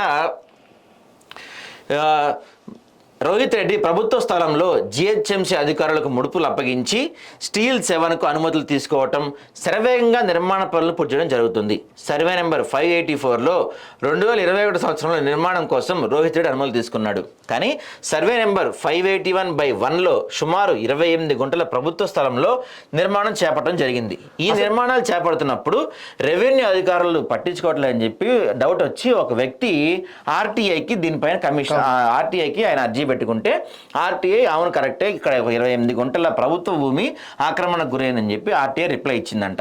అంటే వాస్తవంగా ఈయన తీసుకున్న ఈయన బిల్డింగ్ కట్టడానికి పర్మిషన్ తీసుకుంది ఎక్కడ, 581/1లో ఈయన బిల్డింగ్ కన్స్ట్రక్షన్ కు పర్మిషన్ తీసుకున్నాడు. కానీ అంటే 584లో ఈయన 2021లో పర్మిషన్ తీసుకున్నాడు. కానీ ఆయన బిల్డింగ్ కట్టింది ఎక్కడ, సర్వే నెంబర్ 581/1లో ఆయన 28 గుంటల జాగాలో ఈ 7 ఫ్లోర్ల బిల్డింగ్ కట్టాడు. అంటే చూడు, అసలు పర్మిషన్ తీసుకున్న సర్వే నెంబర్ ఏంది, అసలు ఆయన బిల్డింగ్ కట్టేది ఎక్కడ. అయితే దీనిపైన నోటీస్ వచ్చింది, ఎఫ్ఐఆర్ ఫైల్ అయింది. ఇన్ని జరిగినా కూడా జిహెచ్ఎంసీ కానీ, రెవెన్యూ కానీ, అక్కడ లోకల్ ఎంఆర్ఓ, పోలీసులు కానీ ఎఫ్ఐఆర్ కూడా ఫైల్ అయింది. పోలీసులు అంటే మన సదరు రోహిత్ రెడ్డి జిహెచ్ఎంసీ అధికారులను మేనేజ్ చేశారు, రెవెన్యూ అధికారులను మేనేజ్ చేశారు, పోలీసు అధికారులను మేనేజ్ చేశారు. ఇంతమందిని మేనేజ్ చేయకపోతే ఎప్పుడో 2021లో 22లో వచ్చిన నోటీసులు 22లో ఆయన కన్స్ట్రక్షన్ చేసుకుంటా అని ఏది 21లో 584 అనే సర్వే నెంబర్ కోసం 21లో సర్వే నెంబర్ కోసం ఆయన అప్లై చేసుకున్నాడు 584లో. కానీ 22లో ఆయన కట్టింది 581/1లో ఆయన 22లో కన్స్ట్రక్షన్ స్టార్ట్ చేశాడు. కన్స్ట్రక్షన్ స్టార్ట్ చేయగానే ఏది పిల్లర్లు తవ్వుతున్నప్పుడే కొంతమందికి ఇది ఎంత పక్కే జరిగిందని డౌట్ వచ్చి అధికారుల దృష్టికి తీసుకెళ్లారు, పోలీసుల దృష్టికి తీసుకెళ్లారు, రెవెన్యూ శాఖ దృష్టికి తీసుకెళ్లారు, జిహెచ్ఎంసీ అధికారుల దృష్టికి తీసుకెళ్లారు, నోటీసులు ఇచ్చారు, ఎఫ్ఐఆర్ కూడా ఫైల్ చేశారు. అయినా 2 సంవత్సరాల తర్వాత సీన్ కట్ చేస్తే 7 అంతస్తులో అద్భుతమైన భవనం కంప్లీట్ అయిపోయింది. అంటే 28 నెలలు. మీరు అంటే ఈ 28 నెలలు బహుశా ఆ ఎఫ్ఐఆర్ గురించి కానీ, లేకపోతే రెవెన్యూ శాఖ పంపించిన నోటీసుల గురించి కానీ, జిహెచ్ఎంసీ అధికారులు కానీ అటువైపు కూడా చూడాల. అయితే 7 అంతస్తుల భవనం కనపడి ఉండదు పాపం, కనపడి ఉండదు. అయితే అడవిలో ఉంది కదా. ఇక్కడ హైలైట్ ఏంటంటే మనం రోహిత్ రెడ్డి గురించి మనం హైలైట్ గా చెప్పుకోవాల్సింది ఏంటంటే ఈ గ్యాప్ లో ప్రభుత్వం మారింది. అవును, అంటే ఈయన గత ప్రభుత్వాన్ని మేనేజ్ చేశారు, ఇప్పుడు ప్రభుత్వాన్ని మేనేజ్ చేశారని అనుకోవాలి ఖచ్చితంగా మనం. ఎందుకంటే 9 నెలలు అయిపోయింది దాదాపు, ఇప్పటికీ ఎటువంటి చర్యలు లేదంటే ఈయన గత ప్రభుత్వాన్ని మేనేజ్ చేశారు, ఈ ప్రభుత్వాన్ని మేనేజ్ చేస్తున్నారు. అంతేకాకుండా మళ్ళీ అప్పటి అధికారులు కూడా మారిపోయారు, వాళ్ళని మేనేజ్ చేశారు. అంటే ఎంత గట్టిగా ముడుపులు ఇచ్చి ఉంటారు, ఎంత గట్టిగా ఇక్కడ జరిగి ఉంటుంది అనేసి మనం చూసుకోవాలి. మరోవైపు ఇక్కడ ఇంకో హైలైట్ పాయింట్ మీకు చెప్పాలి. మీకు ఈ ల్యాండ్ గురించి, ఈ సర్వే నెంబర్ గురించి గత ప్రభుత్వం అఫీషియల్గా చెప్పుకుంటున్న ధరణి పోర్టల్లో ఈ సర్వే నెంబర్ ఎంటర్ చేస్తే ఇది గవర్నమెంట్ ల్యాండ్ గా ఇప్పటికీ చూపిస్తుంది. ఇప్పటికీ అందులోనే ఉంది బాబు. డియర్ రెవెన్యూ అధికారులు, జిహెచ్ఎంసీ అధికారులు, పోలీస్ శాఖ వాళ్ళు, ఒకవేళ మీకు ఆ 7 అంతస్తుల భవనం కనపడకపోతే అంటే 7 అంతస్తుల భవనం పాపం మీకు కనపడదు, ఓకే. ఫోటోలు పంపిస్తాం, అది మీకు కనపడకపోతే ఈ సర్వే నెంబర్ చెప్తున్నాం కదా, ధరణి పోర్టల్లో ఎంటర్ చేసి చూడండి అయ్యా, అది గవర్నమెంట్ ల్యాండ్ అని తెలుస్తుంది. ఇంత 7 అంతస్తుల భవనం కళ్ళ ముందు కడతంటే, కనీసం 7 అంతస్తుల భవనం కనపడుతుంటే కూడా దానిపైన ఎటువంటి చర్యలు తీసుకోలేదంటే గత ప్రభుత్వంలో ఉన్న కొంతమంది అధికారులకు కానీ ఇప్పుడు ఈ ప్రభుత్వంలో ఉన్న కొంతమంది అధికారులకు కానీ ఎంత ముడుపులు తీసుకున్నారో మీ విజ్ఞతకి వదిలేస్తున్నాం మేము. ఇప్పుడు దీని మీద రంగనాథ్ డైనమిక్ ఐపీఎస్ ఆఫీసర్ మీరే ఎంట్రీ అవ్వాలి. అయితే ఇక్కడ కొంతమంది బగాయత్ ఓనర్స్ కానీ బిల్డర్స్, స్థానిక కొంతమంది ఉండే ప్రజలు వాళ్ళని వెళ్ళి వాళ్ళపైన కన్స్ట్రక్షన్ జరుగుతున్నప్పుడు వాళ్ళని ప్రశ్నించే ప్రయత్నం చేస్తే వాళ్ళు మా వద్దకు ఎవరూ రారు, మా నిర్మాణాలను అడ్డుకునే అధికారి ఎవరూ లేరు, అందరికీ ముట్ట చెప్పాం అని బహిరంగంగానే చెప్తున్నారంట. బహిరంగంగా పబ్లిక్గా ఎవరికి ఎంత ఇవ్వాలో అంత మేము ఇచ్చేసాము, ఇక్కడికి ఎవడు రాడు, వచ్చే ధైర్యం ఎవరికి లేడు అని చెప్పాడంటే అధికారులు కానీ జిహెచ్ఎంసీ వాళ్ళు కానీ పోలీసులు కానీ మీకు కొంచెమైనా పలాంది ఉందా? ఎందుకంటే మా ఛానల్ అంటే ఇక్కడ మీకు ఒక చిన్న విషయం చెప్పదలుచుకున్నాను. మా ఛానల్లో అన్పార్లమెంటరీ పదాలు, బూతులు, తిట్లు మేము వాడం. ఎందుకంటే అది జర్నలిజం కాదు. మిగతా ఛానల్ లాగా అరే ఒరే తురే లేకపోతే మరికొన్ని చెప్పలేని పదాలు, ఇంట్లో మాట్లాడలేని పదాలు మేము వాడం. ఎందుకంటే మాకు కొన్ని విలువలు ఉన్నాయి, మా ఛానల్కి మా పత్రికకి కొన్ని విలువలతో మేము పనిచేస్తున్నాం. మేము ఏదైనా చెప్పామంటే దానికి 100% నిజం ఉంటుంది. అందుకనే ఇప్పుడు చెప్తున్నాను, మీకు పలానాది ఉంటే దీనిపైన ఇప్పటికైనా చర్యలు తీసుకోండి. ఆ పలానాలో మీ ఇష్టం వచ్చింది ఫిల్ చేసుకోండి, దానికి నేనేం అనుకోను. ఇక్కడ అయితే అప్పటి జిల్లా కలెక్టర్ లోకాయుక్తకు సర్వే నెంబర్ 581/1లో ఆక్రమించి ఎం రోహిత్ రెడ్డి నిర్మాణం చేపడుతున్న భూమి సర్కారు భూమి అని నిర్ధారిస్తూ ఆయన ఒక నివేదిక కూడా సమర్పించారట. ఇక్కడ మనం చూసుకుంటే ప్రభుత్వ భూమిని ఆక్రమించిన వారిపైన ఉప్పల్ పోలీస్ స్టేషన్లో మురుగుంటి రోహిత్ రెడ్డి, గొబ్బూరు వెంకటేష్, జూపల్లి రాజశేఖర్ రావులపై ఎఫ్ఐఆర్ నెంబర్ చూడండి. మీకు మేము వాళ్ళకి నోటీసులు ఇచ్చిన లెటర్ నెంబరు, సర్వే నెంబరు, ఇంకా మీకు కనపడకపోతే ఆయన పర్మిషన్ తీసుకున్న నోటీసు, ఇంకా మీకు కనపడకపోతే ఎఫ్ఐఆర్ నెంబర్ కూడా చెప్తున్నామండి. ఎఫ్ఐఆర్ నెంబర్ 999/2022, తేదీ సెప్టెంబర్ 12, 2023, ఐపీసీ సెక్షన్ 420, 506, 156/3 సిఆర్పిసి కింద కేసు కూడా ఫైల్ చేశారంట. ఈ ఎఫ్ఐఆర్ కూడా కోర్టు ఆదేశాల ప్రకారం నమోదు చేశారు. అయినా ఇప్పటికీ ప్రభుత్వ స్థలాన్ని స్వాధీనపరచుకోకుండా రెవెన్యూ అధికారులు నిమ్మకు నీరెత్తినట్టు వ్యవహరిస్తున్నారు. నిజంగా 28 కుంటల భూమి అంటే ఒక సామాన్యుడు, ఒక పేదవాడు, అది కూడా మన ఉప్పల్ లాంటి ప్రాంతంలో, ఉప్పల్ కల్స లాంటి ప్రాంతంలో ఆయన తీసుకున్న పర్మిషన్ తీసుకున్న లెటర్ కూడా ఉంది మన దగ్గర. ఒకసారి జూమ్ చేయండి కదా, చేసుకునేది. ఆయన 2021లో తీసుకున్న పర్మిషన్ తీసుకున్న డాక్యుమెంట్ ఇది. ఆయన ఎక్కడ తీసుకున్నాడు పర్మిషను, ఆయన ఏ సర్వే నెంబర్లో తీసుకున్నాడు, ఏ సర్వే నెంబర్లో బిల్డింగ్ కట్టిండు అనేది చూడండి. అప్లికేషన్ నెంబర్ కూడా ఉన్నది చూడండి.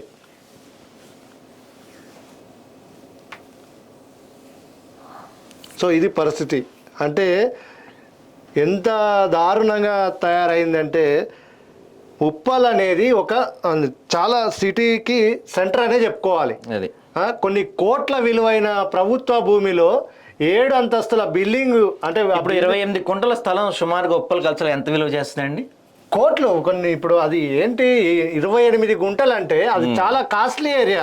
అది అప్పనంగా ఇచ్చేసారంటే ఎంత మీకు ముట్టింది, ఎంత తీసుకున్నారు, లేకపోతే ఏం జరిగింది అనేది మీరు ప్రజలకు చెప్పాలి. కనీసం ప్రజలు మిమ్మల్ని ప్రశ్నించే రోజు ఖచ్చితంగా వస్తుంది. ఎందుకంటే ఎంత తీసుకున్నా ఏం చేసినా మనల్ని అడిగేవాడు ఎవడు లేడు. ఎందుకంటే ఇప్పుడు చూడండి, ఇక్కడ ఈ ఇష్యూలో పర్టికులర్గా ఈ ఇష్యూలో, మన ఈ రోహిత్ రెడ్డి ఇష్యూలో కొంతమంది ఉప్పల్ బగాయత్ వాళ్ళు కానీ బిల్డర్స్ అసోసియేషన్స్ కానీ కొంతమంది వెళ్ళి ప్రశ్నిస్తే నేను ఎవరికి ఎంత ఇవ్వాలో అంత ఇచ్చేసా, ఏ అధికారి నా దగ్గరికి రాడు, మీరు ఏం చేసుకుంటారో చేసుకోండి, ఎవరికి చెప్పుకుంటారో చెప్పుకోండి అన్నారంటే, నిజంగా ఈ మాట అన్నారంటే పోలీస్ అధికారులు, అంటే అందరూ అంటలేదు, కొంతమంది పోలీస్ అధికారులు, కొందరు రెవెన్యూ అధికారులు, కొందరు జిహెచ్ఎంసీ అధికారులు, మీరు సిగ్గుపడాలి. మీరు ఖచ్చితంగా సిగ్గుపడాలి. మీకు పలానాది ఉంటే, ఆ పలానా మళ్ళీ చెప్తున్నా, మీకు పలానాది ఉంటే దీనిపైన చర్యలు తీసుకోండి. ఇప్పటికైనా మీకు మేము కావాలంటే మీరు మా ఆదాబ్ న్యూస్ని కాంటాక్ట్ చేయండి, మీకు ఆ ఎఫ్ఐఆర్ నెంబరు, ఎఫ్ఐఆర్ కాపీ, మన అక్కడ కన్స్ట్రక్షన్ కోసం పర్మిషన్ తీసుకున్న లెటర్, ఆయనకి ఇచ్చిన నోటీసులు ఇవన్నీ కూడా మీకు ఇస్తాం. డియర్ రంగనాథ్ గారు, లేకపోతే మీకు హైడ్రాలో ఉన్న అంటే దాంట్లో చట్టంలో ఏముందో మరి హైడ్రా మీరు ఏం క్రియేట్ చేసుకున్నారో కానీ ఆ నిబంధనలు మరి దీనికి వర్తిస్తాయా లేదా చూడాలి మరి. చూడండి, అయితే మేము చెప్తున్నాం మీకు, ఇప్పుడు మీరు అనుకుంటున్నట్టు దీనికి మీరు చర్యలు తీసుకోవాలనుకుంటే పోలీసు అధికారులు కానీ, జిహెచ్ఎంసీ వాళ్ళు కానీ, రెవెన్యూ అధికారులు కానీ ఇప్పటికైనా ఇంత మీ ముందు మేము పెట్టిన తర్వాత ఇప్పటికైనా మీరు చర్యలు తీసుకోవాలి అనుకుంటే మా ఆదాబ్ న్యూస్ని కాంటాక్ట్ చేయండి. మీకు పూర్తి ఆధారాలు, పూర్తి వివరాలు సహా మేము సమర్పిస్తాము. ఇప్పటికైనా మీరు చర్యలు తీసుకోకపోతే ప్రజల దృష్టిలో మీరు దేనికి పనికిరానంలా మిగిలిపోతారండి. ఎందుకంటే 28 కుంటల భూమి అంటే ఒక సామాన్యుడు ఉప్పల్ కల్సా లాంటి ప్రాంతంలో ఒక సామాన్యుడు కొనాలంటే వాడికి అది అందని ద్రాక్ష కాదు, వాడి కల్లో కూడా జరగని పని అది. అలాంటిది 28 కుంటలు ఆక్రమించేసుకొని యథేచ్ఛగా కట్టేశారంటే ఇప్పటికైనా మీరు దానిపైన చర్యలు తీసుకోకపోతే, దాదాపు 30 ఎకరం ఇప్పటికైనా మీరు దానిపైన చర్యలు తీసుకోకపోతే ఇక మీ అంతా దోషులు కానీ, మీ అంత అవినీతి పరులు కానీ ఇంకెవరు ఉండరు. అవినీతి మత్తులో కొంతమంది అధికారులు జోగుతున్నారు, కరెక్టే. కానీ ప్రజల ముందుకు మీ ముందుకు ప్రజల ముందుకు ఇంత ఆధారాలు సహా తీసుకొచ్చిన తర్వాత కూడా మీరు చర్యలు తీసుకోకపోతే ఇక మీకు ఆ ప్రభుత్వ ఉద్యోగం అలాంటి వార్త. ఇంకోటి ఇన్వెస్టిగేషన్ వార్త మరొకటి చూసుకుందాం. కానరాని చర్యలు. సంగారెడ్డి జిల్లా అమీన్పూర్లో సర్వే నెంబర్ 462లో సర్కారు భూమి కబ్జా. సంగారెడ్డి జిల్లా కలెక్టర్ ఆదేశాలు బేఖాతరు. అక్రమార్కులకు కొమ్ము కాస్తున్న తహసీల్దార్. ఆదాబ్ కథనంపై స్పందించిన జిల్లా యంత్రాంగం. సర్వే చేసి అక్రమమని తేర్చిన అధికారులు. అయినా బహుళ అంతస్తుల నిర్మాణాలు పట్టించుకొని హైడ్రా కమిషనర్ రంగనాథ్. దీని గురించి మనం పూర్తిగా చూద్దాం ఒకసారి. అయితే ఇప్పుడు అంటే మన అమీన్పూర్లో కూడా 462 సర్వే నెంబర్లో ప్రభుత్వ భూమిని కబ్జా చేసి బహుళ అంతస్తులు కడుతుంటే అక్కడ అధికారులు ఎవరు పట్టించుకోకపోవడం, అక్కడ లోకల్ తహసీల్దార్ మీద బాగా ఆరోపణలు వస్తున్నాయి. ఎందుకంటే దీని మీద జిల్లా కలెక్టర్ ఆదేశాలు కూడా బేఖాతరు చేసే పరిస్థితి వచ్చిందంటే ఇప్పుడు ఆ ఎంఆర్ఓ ఎంత గట్స్ ఉండాలి. అయితే ఇక్కడ హైలైట్ ఏంటంటే ఈ భూమిలో జర్నలిస్టులకి ఇళ్ల స్థలాలు కేటాయించారు. ఇది జర్నలిస్టుల భూమినే మీరు స్వాహా చేస్తున్నారంటే ఇంకా మామూలు పరిస్థితి ఏంటి? దీని గురించి మీకు చెప్పే ప్రయత్నం చేస్తాను నేను. తెలంగాణ ప్రభుత్వ భూములు అసైన్ ల్యాండ్ సహా చెరువులు, కుంటలు కబ్జా గురవుతున్నాయి. గుట్టలు, చెట్లు, పుట్టలు సైతం అక్రమార్కులు వదిలిపెట్టడం లేదు. ఎక్కడ ఏది కనపడ్డా సరే దాన్ని మింగేసే వరకు పానం ఊరుకోదన్నట్టు ఉంది. రాజకీయ డబ్బు పలకబడితో అధికారులు తమ గుప్పెట్లో పెట్టుకొని గవర్నమెంట్ భూములను సైతం కబ్జా చేసేయడమే అక్రమార్కుల పని. అయితే ఇక్కడ మనం చూసుకుంటే దీని గురించి సంగారెడ్డి జిల్లా అమీన్పూర్ గ్రామం మండల పరిధిలోని రెవెన్యూ రికార్డుల ప్రకారం సర్వే నెంబర్ 462లో కోట్లాది విలువ చేసే సుమారు 3 ఎకరాల భూమి ఉంది. అందులో దాదాపు 1 ఎకరం భూమిపై కబ్జాదారులు కన్నేసి మింగేశారు. ఏడీ రిపోర్ట్ ప్రకారం సర్వే నెంబర్ 462 టీపాన్ లేకపోవడంతో పక్కన ఉన్న సరిహద్దుల ప్రకారం నిర్వహించిన సర్వే అనుసారంగా మొత్తం విస్తీర్ణం 2.16 గుంటలు చూపించడం జరిగింది. మిగతా 24 గుంటల స్థలాన్ని సర్వే అధికారులు గుర్తించలేకపోయారు. వారు గుర్తించిన 2 ఎకరాల 16 గుంటల ప్రకారం కబ్జా యొక్క వివరాలు ఇలా ఉన్నాయి. ఇందాక మేము చెప్పాము, మళ్ళీ మీకు చెప్తున్నాము. మేము ఒక న్యూస్ కానీ ఒక విషయాన్ని కానీ మేము ముందుకు తీసుకొచ్చామంటే చూడండి, ఎవ్వరు కూడా చేయనంత సాహసం, ఎవ్వరు కూడా ఇంత డీటెయిల్డ్గా మీకు సర్వే నెంబర్లు, లేకపోతే ఏమైనా కంప్లైంట్ ఫైల్ అయితే ఎఫ్ఐఆర్ నెంబర్లు, నోటీసులు ఇచ్చింటే నోటీసులు పంపించిన లెటర్ నెంబర్ సహా మేము ముందుకు తీసుకొచ్చే ప్రయత్నం చేస్తున్నాము. ఇక్కడ చూడండి, అయితే 462 పార్ట్లో 0.20 గుంటలు రోడ్డుకి కేటాయించారు. 462 పార్ట్లో 0.21 గుంటలు సబ్స్టేషన్కు, తర్వాత 0.17 గుంటల్లో 120 గజాల చొప్పున 8 మంది నిరుపేద జర్నలిస్టులకు అధికారికంగా కేటాయించడం జరిగింది. పాపం అంటే జర్నలిస్టుల్లో కూడా చాలా పేదవాళ్ళు ఉంటారు. జర్నలిస్టులో కూడా చెప్పాలంటే ఈ విషయం మీకు ఇప్పుడు చెప్పాలి, టాపిక్ వచ్చింది కాబట్టి చెప్తున్నాను. జర్నలిస్టులు కూడా మధ్యతరగతి వాళ్ళే అండి. మాకేమీ లక్షల జీతాలు ఉండవు, లక్షల్లో ఇన్కమ్ ఉండదు. జర్నలిస్టులు కూడా ఒక సామాన్య మధ్యతరగతి వర్గానికి సంబంధించిన వాడే. సో ఇక్కడ జర్నలిస్టులు అధికారికంగా కేటాయించిన భూమిని ఆక్రమించారంట. అక్రమంగా ఫ్రీడమ్ ఫైటర్ అంటూ 300 గజాల స్థలాన్ని కొల్లిశెట్టి వజ్రం పేరుతో కేటాయించారు. 462 బై పార్ట్ ప్రకారం 0.08 గుంటల స్థలాన్ని పక్కనే ఉన్న సర్వే నెంబర్ 414, 415 పట్టాదారులు కబ్జా చేయడం జరిగింది. అదేవిధంగా సర్వే నెంబర్ 461 పట్టాదారుడు సర్వే నెంబర్ 462లో 0.13 గుంటల ప్రభుత్వ స్థలాన్ని కబ్జా చేశారు. విద్యార్థులకు విద్యాబుద్ధులు నేర్పించాల్సిన ఫ్యూచర్ ఇంటర్నేషనల్ యాజమాన్యం బాజప్తాగా సర్వే నెంబర్ 461లో 0.17 గుంటలు ఆక్రమించారు. ఏడీ సర్వే నివేదిక ప్రకారం 2 ఎకరాల 16 గుంటల స్థలంలో జరిపిన అక్రమాల గురించి తెలపడం జరిగింది. కానీ రికార్డులో ఉన్న ప్రకారం మిగతా 24 గుంటల స్థలాన్ని గుర్తించలేకపోయారు. జర్నలిస్టులకు ఇచ్చిన పట్టా ప్రకారం ఒక్కొక్కరికి 1200 గజాల చొప్పున మొత్తం 960 గజాలు కేటాయించడం జరిగింది. 17 గుంటల స్థలంలో 960 గజాలు పోను, మిగతా స్థలం కబ్జా జరిగింది. 960 గజాల స్థలంలో 17 గుంటల పోను, మిగతా స్థలం కబ్జాకు గురైందంటే అందులోనూ ఇది బాబు mister dear HYDRAA commissioner Ranganath garu ఇందులో ఒకళ్ళు కాదు, అవును, చాలా మంది ఇన్వాల్వ్ అయి ఉన్నారు. చూడండి, ఇందులో మాజీ మంత్రి గారు కూడా ఇన్వాల్వ్ అయినారు. ఫ్రీడమ్ ఫైటర్ అంటూ ఒకరికి స్థలం కేటాయించారంట, ఇంకోళ్ళేమో ఇంకోటి తీసుకున్నారు. ఇట్లా మొత్తం మీద దాదాపుగా చూసుకుంటే మనం 960 గజాల స్థలంలో 17 గుంటల స్థలం ఎత్తున అద్దెలు వసూలు చేస్తున్నట్లు ఆదా పత్రికలో వార్త ప్రచురించడం జరిగింది. దీనిపై కలెక్టర్ ఆదేశాల మేరకు సంగారెడ్డి జిల్లా survey land records assistant director చేసిన సర్వేలో ఈ ఆక్రమణ నిర్ధారణ అయింది. ఇక దీనిపై జిల్లా కలెక్టర్ తగు చర్యలు తీసుకోవాల్సిందిగా విన్నవించడం జరిగింది.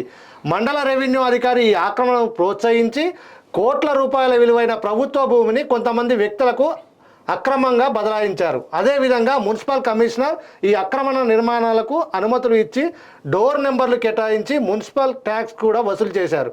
కోట్ల రూపాయల విలువైన దాదాపు ఎకరం ప్రభుత్వ భూమిని మామూలు తీసుకొని కబ్జాదారులకు అప్పగించడం జరిగింది. ఉద్యోగస్తులు అయి ఉండి కూడా అవినీతికి పాల్పడుతున్నందుకు తమరు ఈ అధికారులపై కఠిన చర్యలు తీసుకొని అదేవిధంగా ఫ్రీడమ్ ఫైటర్ అని చెప్పుకొని అక్రమంగా భూమిని సొంతం చేసుకున్న వారిపై కూడా చర్యలు తీసుకొని ప్రభుత్వ భూమిని తిరిగి స్వాధీనం చేసుకోవాలని కోరడం జరిగింది. కానీ అమీన్పూర్ తహసీల్దార్ నోటీసులు జారీ చేసినప్పటికీ ఎలాంటి చర్యలు తీసుకోకపోవడంపై పలు అనుమానాలకు తావిస్తుంది. కలెక్టర్ నోటీసులు ఇచ్చినప్పటికీ కూడా నోటీసులు జారీ చేసినప్పటికి కూడా తహసీల్దార్ నోటీసులు ఇచ్చినప్పటికి కూడా ఎటువంటి చర్యలు తీసుకోలేదంటే ఇందాక మనం మాట్లాడుకున్నట్టు దీని వెనక చాలా మంది ఖచ్చితంగా చాలా మంది ఉన్నారు. చాలా మందికి చేతులు మారినట్టే మనకు కనపడుతుంది. సో ఇలాంటి వాటి మీద కమిషనర్ ఇప్పుడు హైడ్రా కమిషనర్ రంగనాథ్ గారు మీరు తప్పకుండా చర్యలు తీసుకోవాలి. దీని మీద ఓన్లీ సామాన్యులను కూలగొట్టి ఏదో హడావుడి చేస్తున్నట్టు హైడ్రా హడావుడి అని పత్రికల్లో ఛానల్లో వచ్చినంత మాత్రాన మీరు ఏదో అది చేస్తున్నట్టు కాదు. ఇలాంటి అక్రమార్కులని మెయిన్ గా ఆదాబ్ న్యూస్ చూడండి మీరు. మీకు ఇప్పటి వరకు మేము మొన్న కన్వెన్షన్ నాగార్జున దాని గురించి చెప్పాము, తర్వాత శ్రీనివాస్ మన వాసవి సరోవర్ దాని గురించి చెప్పాము, ఇప్పుడు ఉప్పల్ కల్సర్ కూడా చెప్పాము, కూడా చెప్పాము. మీకు మేము వార్తలు ఇస్తున్నాం, మీకు మేము చక్కగా ఇన్ఫర్మేషన్ ఇస్తున్నాం. దీనిపైన చర్యలు తీసుకోండి. మా ఆదాబ్ న్యూస్ చూడండి, మా వీడియోస్ చూడండి. మీకు మేము సర్వే నెంబర్లు, ల్యాండ్ నెంబర్లు, ఓనర్ పేర్లు ఎవరు, కబ్జా చేసింది ఎవరు, ఎంత భూమి ఆక్రమించారు, ఎంత కబ్జా చేశారని పూర్తి వివరాలు సహా మీకు అందించే ప్రయత్నం చేస్తున్నాము. రంగనాథ్ గారు దీనిపైన చర్యలు తీసుకోండి. ఇక మరో వార్త చూస్తే రాష్ట్రంలో ఖైదీలతో కిక్కేసిన జైళ్లు, మాదక ద్రవ్యాల కేసులు పెరుగుతుండడమే కారణమని టాక్. చెంచలగూడ జైలు సామర్థ్యం 1250 మంది, కానీ ప్రస్తుతం 2103 మంది ఖైదీలు జైల్లో ఉన్నారు. ఈ జైల్లో ప్రతిరోజు సగటున 500 వరకు ములాఖతులు ఉంటాయి. డ్రగ్స్ కేసుల నిందితుల చేష్టలతో విసిగి వేసారిపోతున్న అధికారులు.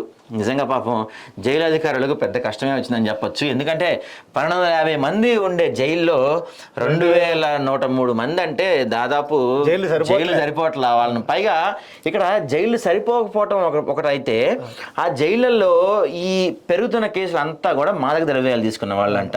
ఈ మాదక ద్రవ్యాలు తీసుకున్న వాళ్ళు జైల్లో చేసే విపరీతమైన పనులు. ఎందుకంటే వీళ్ళు అలవాటు పడిపోయి ఉంటారు కదా, ఒకసారి ఇక్కడ తెచ్చేవాడికి వాళ్ళకి లేకపోతే వాళ్ళు పిచ్చి పిచ్చిగా ప్రవర్తిస్తారు. వీళ్ళని కంట్రోల్ చేయడం చాలా టాస్క్. ఇప్పుడు మామూలు ఖైదీలు ఒక 2000 మంది ఉన్నా ఎట్లా కూడా వీళ్ళు మన పోలీసులు డీల్ చేస్తారు. కానీ ఈ మాదక ద్రవ్య బాధితులు వీళ్ళు ఎవరైతే ఉంటారో వీళ్ళని కంట్రోల్ చేయటం, వీళ్ళని ఎలా ఆపాలి, ఎలా కట్టేయాలని మాత్రం నిజంగా పాపం చాలా చాలా పరిస్థితులు వీళ్ళకి కనపడతాయి.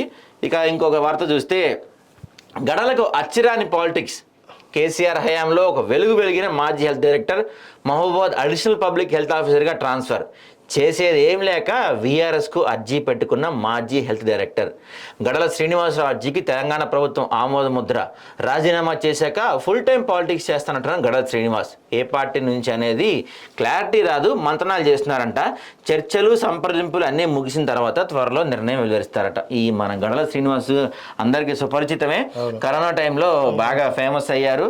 ఆ తర్వాత ఒక హెల్త్ డైరెక్టర్గా ఉంటూ కేసీఆర్కు కొన్ని పాలాభిషేకాలు చేశారు. ఈయన కేసీఆర్ని బాగా పొగిడారు. యాక్చువల్గా మొన్న ఎలక్షన్స్లోనే, గత ఎలక్షన్స్లోనే పోటీ చేయాలనుకున్నారు. ఒక స్థానం కోసం ఈయన ట్రై చేశారు, అది కుదరదన్నారని ఆగిపోయారని తెలిసింది. అయితే ఇప్పుడు ఫుల్ టైం పాలిటిక్స్ లోకి వస్తారంట. హెల్త్ డైరెక్టర్ గా ఉన్న పదవిని రాజీనామా వీఆర్ఎస్ అడిగారు. అడగగానే ప్రభుత్వం వెంటనే ఈయన వీఆర్ఎస్ ని యాక్సెప్ట్ చేసింది. ఇప్పుడు ఫుల్ టైం పాలిటిక్స్ లోకి వస్తారంట. అయితే ఇక్కడ మనం హైలైట్ పాయింట్ అంటే ఏ పార్టీలోకి వస్తారు అనేది ఇంకా అఫీషియల్ గా ఆయన చెప్పలేదు. గట్టిగానే వేశారు. ఇక్కడ రైట్, ఇంకో వార్త చూస్తే మనం ఫిర్యాదిగూడ మున్సిపల్లో అసమర్థ కమిషనరా. మున్సిపల్ అధికారుల జేబు ఫుల్, మున్సిపాలిటీల ఆదాయం మాత్రం నిల్. రెసిడెన్షియల్ అనుమతులతో కమర్షియల్ నిర్మాణాలు. మున్సిపల్ శాఖను జనాలు చీకొట్టినా డోంట్ కేర్. అయితే మాకేంటి, మేము ఉండేది కొద్ది రోజులే కదా. కమిషనర్ కకృతి. కొందరు కార్పొరేటర్లు, టౌన్ ప్లానింగ్ సిబ్బంది దోపిడీ, చీదరించుకుంటున్న స్థానికులు. ఇది ఇంకో వార్త. మనం ఆశలగలమ్మ దోషం ఎరగదు, పూటకోళ్ళమ్మ పుణ్యం ఎరగదు అన్నట్టు ఆశపడేవాడి అధికారులు కటకటాలు పాలవుతున్నట్టు ప్రభుత్వ ఉద్యోగులం అంటేనే అదో లంచగొండితనం అన్నట్టుగా తయారయ్యారు. లంచం లంచం లంచం, ఎక్కడ చూసినా మనకి ఇదే కనిపిస్తుంది. అసలు ఉద్యోగులు 3 పూట్ల తినేది తిండి తింటున్నారా, లేకపోతే 3 పూట్ల లంచం తింటున్నారా, డబ్బులు తింటున్నారా అనేది వీళ్ళకే తెలియాలి. ఇంకా సర్కారులు మారినా అధికారులు మాత్రం మారట్లేదు. లక్షలు జీతాలు తీసుకుంటూ పేదోడు నెత్తిన చేయబెట్టందే రాత్రికి ఇంటికి పోరంటే నిజంగా ఇది ప్రజలు కట్టే పన్నులతో జీతాలు తీసుకుంటూ ఇటు ప్రజలకు అటు ప్రభుత్వానికి జవాబుదారీగా ఉండాల్సిన కొంతమంది కార్పొరేటర్లు మాత్రం అప్పుడు అదే అవినీతి బాటపడడంతో వీళ్ళతో బతుకేనా అంటూ మున్సిపాలిటీ ప్రజలు అసహ్యించుకుంటున్న పరిస్థితి మనకు కనపడుతుంది. ముఖ్యంగా మనం ఇక్కడ చూస్తే, ఇక్కడ చూడండి, దొరికితే దొంగలు లేకుంటే దొరలు అన్నట్టుగా గుట్టు చప్పుడు కాకుండా వీళ్ళు పని కంప్లీట్ చేస్తున్నారు. కాంట్రాక్టర్లకు ఏడాది నుంచి చెల్లించాల్సిన బిల్లులు చెల్లించినందున అధికారుల చుట్టూ కాళ్ళరిగేలా తిరిగినా ప్రయోజనం లేకుండా పోతుంది. ఇకపై వారు ఎలా పనులు చేస్తారు, డెవలప్మెంట్ ఎలా జరుగుతుంది? దీని అంతటికి కారణం మున్సిపల్ ఖజానా ఖాళీ అవ్వటమే.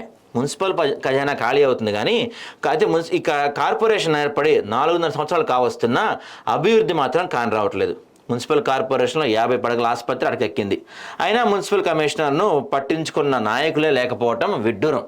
మున్సిపల్కు నిధులు లేక 110 కోట్లతో ఎస్ఆర్డిపి స్ట్రామ్ వాటర్ పనులు పెండింగ్లో ఉన్నాయి. కార్పొరేషన్లో కనీసం మోడల్ లైబ్రరీ సౌకర్యం కూడా లేకపోయింది. మరోవైపు ప్రభుత్వ కళాశాలలు, మినీ స్టేడియం అసలు జాడే లేదు. మున్సిపల్ ఆదాయం నిల్, అధికారుల జేబులు మాత్రం గట్టిగానే నిండుతున్నాయంట.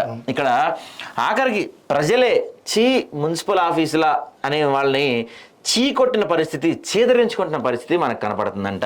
అయినప్పటికీ కూడా ఎటువంటి మన ఫిర్యాదిగూడ కమిషనర్ ఆఫీస్లో, ఎటువంటి కార్పొరేషన్ ఆఫీస్లో, మున్సిపల్ కార్పొరేషన్ ఆఫీస్లో ఎటువంటి మార్పు లేదు.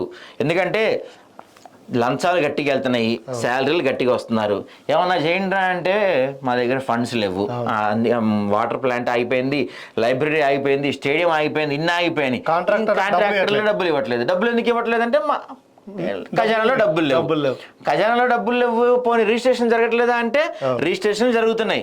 ప్రజల నుంచి తీసుకోవాల్సిన అన్ని తీసుకుంటున్నారు, అన్ని జరుగుతున్నాయి. లంచాలు గట్టిగా తీసుకుంటున్నారు. కానీ ఏమన్నా డెవలప్మెంట్కి పనికి వచ్చేమని అంటే నిధులు లేవు. మరి అవన్నీ ఎట్టుపోతున్నాయో ఏంటో ప్రజలకే తెలియాలి. ఇట్లా ఇక్కడ మనం ఆదాబ్లో ఇవాళ చాలా ఫిర్యాదిగూడ మున్సిపల్లో అసమర్థ కమిషనరా ఇంత క్లియర్గా మేము చెప్పే ప్రయత్నం మీకు చేస్తున్నాము. ఇక్కడ అయితే ఒకవేళ జనం చేయగొట్టినా, చెదరించుకుంటున్నా వీళ్ళ ధైర్యం ఏంటంటే మేము ఉండేది ఇక్కడ కొద్ది రోజులే కదా, తర్వాత ట్రాన్స్ఫర్ అయిపోతాం కదా, అక్కడికి వెళ్ళి అక్కడ మళ్ళీ ఫ్రెష్గా మొదలు పెట్టచ్చు కదా అనే ఒక ధైర్యం వీళ్ళకు ఉంది. గతంలో మనం మాట్లాడుకున్నట్టు ఇదే కొనసాగితే ఇప్పటికే మన శాఖల్లో అందరూ కాదు, కొంతమంది గురించి మేము చెప్తున్నాము. లంచం లేనిదే పని జరిగినట్టు పరిస్థితులు మనకు కనబడుతున్నాయి. అన్ని ఎక్కడ చూసినా డిపార్ట్మెంట్లలో దాదాపు లంచం లంచం లంచం. ఇలాంటి సామాన్యులేమో వీళ్ళకి లంచం ఇచ్చిన పరిస్థితి మనం చూస్తుంటే, కొంతమంది ఏమో నాగార్జున లాంటి వాళ్ళు చెరువులను కబ్జా చేస్తారు, నిన్న వాసు సరోవర్ లాంటి వాళ్ళు ఆయన చెరువులను కబ్జా చేస్తారు. ఉప్పల్లో మనం చూసుకుంటే ఇప్పుడు రోహిత్ రెడ్డి 7 అంతస్తుల భవనం కట్టేస్తారు. ఇలాంటివి అధికారులకు కనపడవు, కానీ పేదవాడికి మాత్రం వాళ్ళకి బాగా కనపడతాయి. వెంటనే వాడు ఒక చిన్న గుడిసేయగానే గబగబా బుల్డోజర్లు తీసుకొచ్చి వాడి మీద ఇవి చేస్తారు. ఇక ఆదాబ్ హైదరాబాద్లో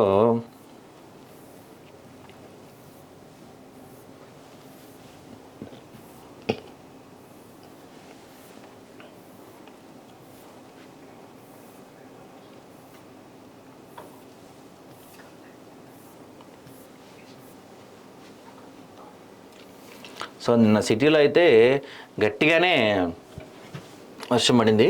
ఇక్కడ ఇంకొక టాపిక్ గురించి నిన్న బండి సంజయ్ కొన్ని కీలక వ్యాఖ్యలు చేశారు. కవితకు బెయిల్ వచ్చేలా కాంగ్రెస్ యత్నాలు, అభిషేక్ మను సింఘ్వికి అందుకే రాజ్యసభ పదవి, కేంద్ర మంత్రి బండి సంజయ్ సంచలన వ్యాఖ్యలు. ఇప్పుడు ఇటువైపు తిప్పారు బండిని. మొన్నటి వరకు వాళ్ళేమో బీజేపీలో కలుస్తుందని చెప్పి మాట్లాడితే, ఇవాళ ఏమొచ్చేసి లేదు అసలు అభిషేక్ సింఘ్విని తీసుకుందే కవిత బెయిల్ పిటిషన్ కోసం వాదిస్తానికి, కాంగ్రెస్సే పాపం కవితకి బెయిల్ తీసుకొస్తానికి ప్రయత్నిస్తుందని చెప్పి బండి సంజయ్ లేటెస్ట్గా వ్యాఖ్యానించారు. దీంతోపాటు ఆయన వీటి గురించి కూడా మాట్లాడితే బాగుంటుంది, మన రుణమాఫీ గురించి. భారీ వర్షాలకు అప్రమత్తంగా ఉండాలని ఆదేశం. అయితే నిజంగా కొంచెం ముఖ్యంగా హైదరాబాద్ నగరవాసులకు మేము చెప్పే విన్నపం ఏంటంటే, భారీగా వర్షాలు ఉన్నాయి, విపరీతంగా నీళ్ళు వస్తున్నాయి. ఎక్కడ ఏ నాలాలు ఓపెన్లు ఉన్నాయో, ఎక్కడ డ్రైనేజీలు ఓపెన్ ఉన్నాయో తెలియదు. కొంచెం అవసరం అనుకుంటేనే బయటకు రండి. బయటకు వచ్చిన తర్వాత కూడా చూసుకొని నడవండి. కరెంటు పోల్స్ కానీ లేకపోతే అక్కడ కరెంటు వైర్లు తెగిపడి ఉన్నా అటువైపు వెళ్ళే ప్రయత్నం చేయకండి. ముఖ్యంగా కరెంటు పోల్స్కి దూరంగా ఉండండి. ముఖ్యంగా కరెంటు పోల్స్కి దూరంగా ఉండండి. ఎందుకంటే మనం చాలా చోట్ల చూసాము ఈ వర్షాకాలంలో కరెంట్ షాక్తో చాలామంది ఆ కరెంట్ షాక్ తగిలి చనిపోయిన పరిస్థితులు మనం చూసాం చాలామంది. ఇక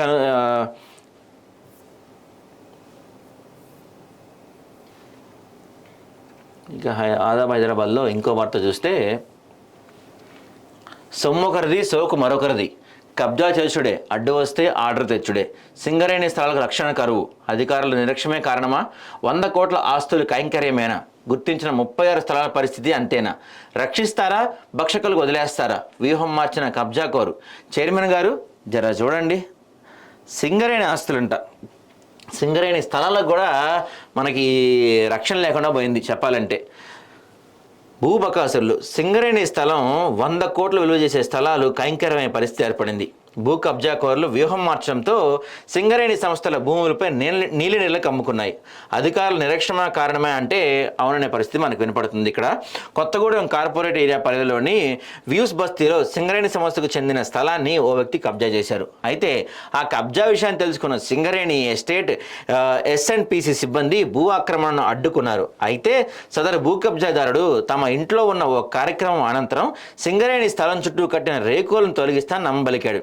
సింగరేణి అధికారులు సిబ్బంది రేకులు తొలగించారు. దీంతో కబ్జాదారుడు ఎలాగైనా భూమిని దక్కించుకోవాలని కొత్త వ్యూహం చేశాడంట. అదేంటంటే, సుమారు 100 కోట్లు విలువ చేసే 36 ఎకరాల స్థలాన్ని గుర్తించి వెనువెంటనే రక్షణ చర్యలు చేపట్టడంతో నిర్లక్ష్యం వహించడం వల్లనే సంస్థ స్థలాలకు రక్షణ లేకుండా పోయిందని చెప్తున్నారు.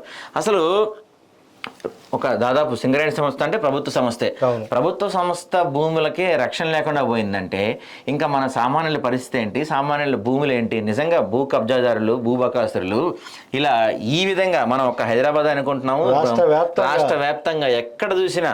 అయితే దీనికి ఖచ్చితంగా కారణం మనం మాట్లాడుకుంటే కొంతమంది అవినీతి అధికారులే దీనికి బాధ్యత వహించాలి. ఆ కొంతమంది అవినీతి అధికారుల వల్లే మనకి ఇప్పుడు ఈ పరిస్థితులు ఎదురైనవి. సో ఇది ఆదాబ్లో ఇవాళ ఉన్న వార్తలు.